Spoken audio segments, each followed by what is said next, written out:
Hi everybody, this is Jennifer Schultz, Senior Vice President of Marketing and Communications for OU Medicine, and we are back for another episode of Oklahoma Health News, today powered by the Children's Hospital. Very excited to have with me here today Dr. Suhal Ramadan. Dr. Ramadan is a pediatrician and the Medical Director of Kids First Pediatric After Hours. Thank you for joining us today, Dr. Ramadan. Thank you. You know, I thought it would be really important for us to just talk about urgent care during this kind of unprecedented time. I know parents have a lot of questions, and one of the things that occurred during this sort of shutdown period and some of our COVID response was actually acquiring and working with Kids First Pediatric After Hours. Tell us a little bit about how Children's Hospital and Kids First came together.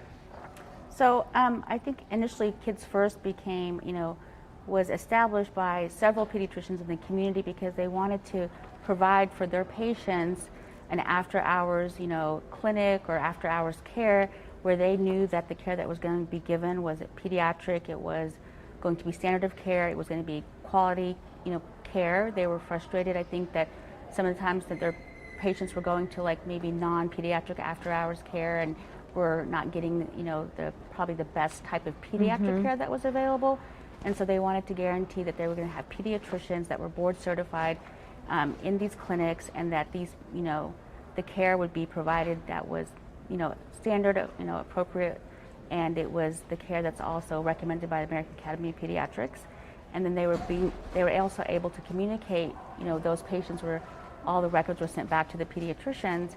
And I think it just established a higher standard of care when it came to the pediatric community for their after-hours care if someone didn't want to go to the emergency room. And so I know OU was, I think also was excited to hear about the reputation of Kids First and realized that it was providing a great service to the community. And from their standpoint, they wanted to try to expand beyond kind of the OU campus, the OU, area, and try to provide that type of care for their patients and maybe collaborate and try to get together to expand the care and move into the after hours outside of the OU campus. I know one of the questions every parent asks themselves during normal times is, should we go to urgent care or should we go to the ER? Tell me a little bit about the difference between the two and what parents should be thinking about when they're trying to make that decision. So I think, in general, the emergency room is always the most appropriate setting if your child is any kind of distress, if they have anything life-threatening, if they are in respiratory distress, persistent vomiting, they need hydration, or some type of medical illness that we're concerned that needs acute care immediately and could deteriorate quickly.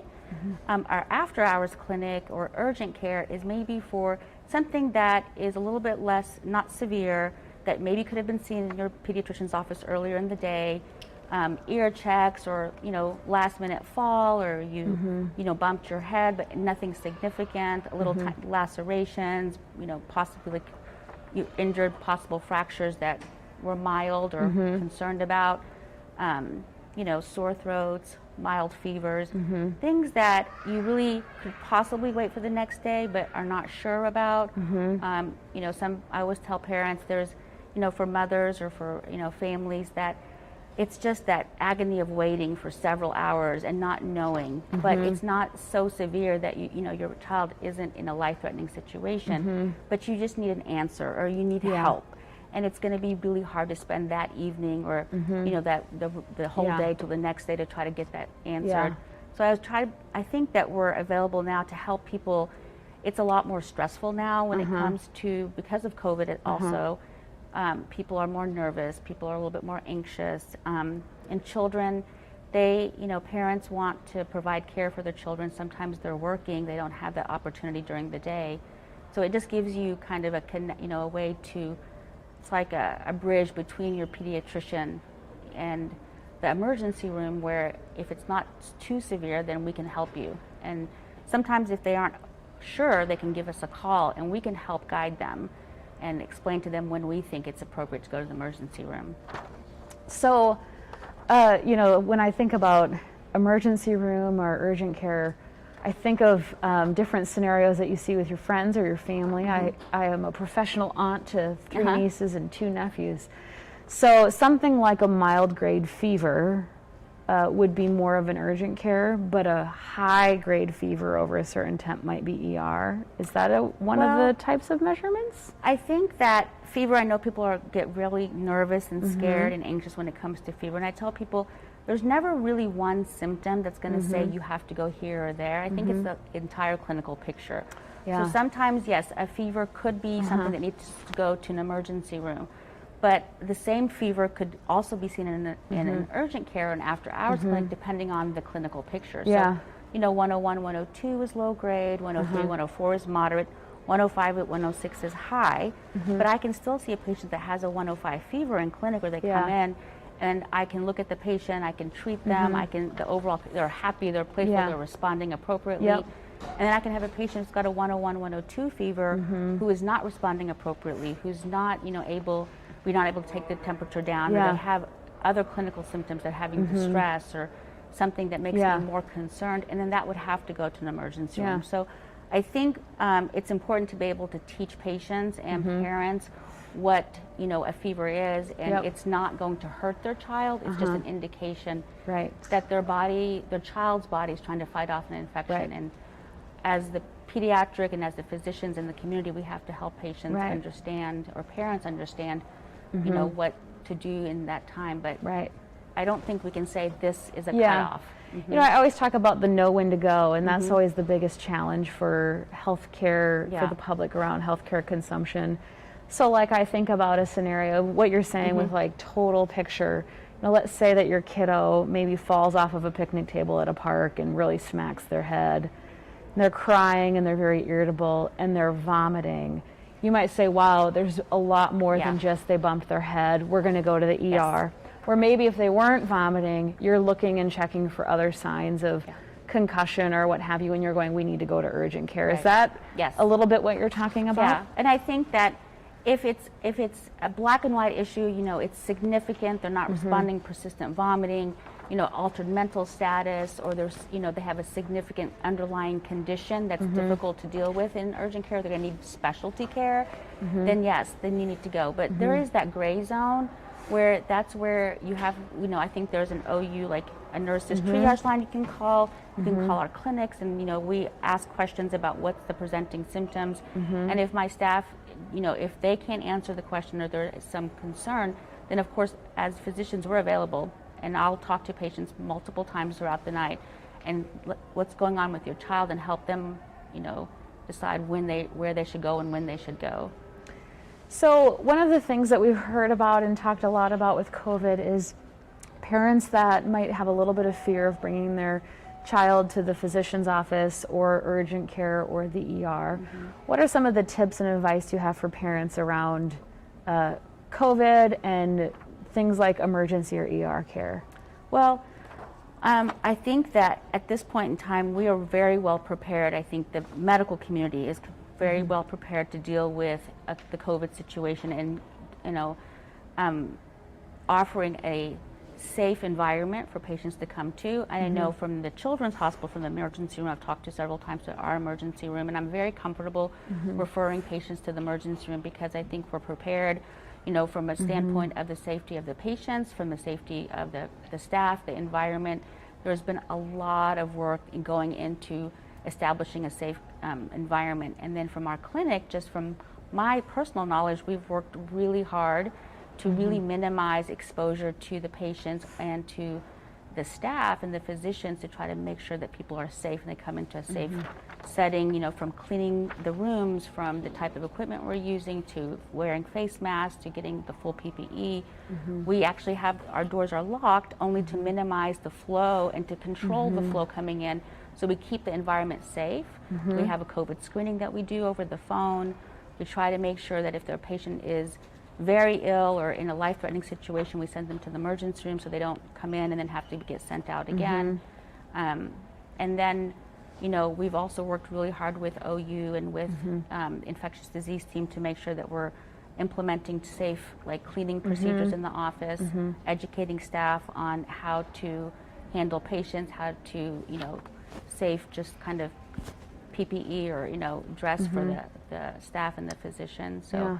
I think we've gotten to a point where we know how to keep people as safe as possible. It's difficult, it's scary, there's a lot of anxiety around it, and I think that's where, especially as a after hours care, we're kind of that bridge. And I want to be able to provide patients a safe, and parents a safe place where they know that we're going to take care of them, and it's, you know, they are able to come in.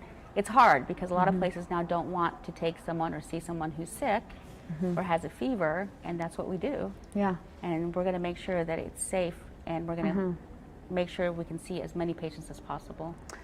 You know, one of the things that this makes me think about is when parents go, I'm not sure if I should go to the ER or urgent care, and they might say, okay, well, when in doubt, I'm going to go to the ER, when they may have been able to have those services provided at an urgent care. They might get it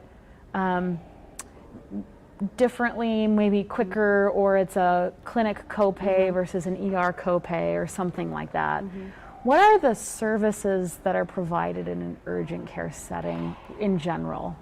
In general, I mean, we'll do ear checks. We do, you know, we check throats. We do strep throat screening. We'll do flu screening, RSV screening. You know, we have X-ray. We have an X-ray machine for X-rays from the head down. So if there's possible injuries, fractures, we can do splinting. We also provide. We are now starting to provide some COVID screening, you know, as determined by the physician, not as a random screening, because I know that, you know, we do offer through OU like random screening center, but also if we feel like the patient needs something more and we're trying to figure out a diagnosis. That's pretty much typical.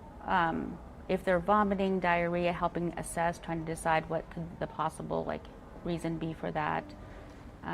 You know, low-grade fevers, cough, congestion, asthma exacerbations, or respiratory distress. You know, patients who are having some type of, you know, respiratory problem that's mild enough that they don't need to be in an emergency room.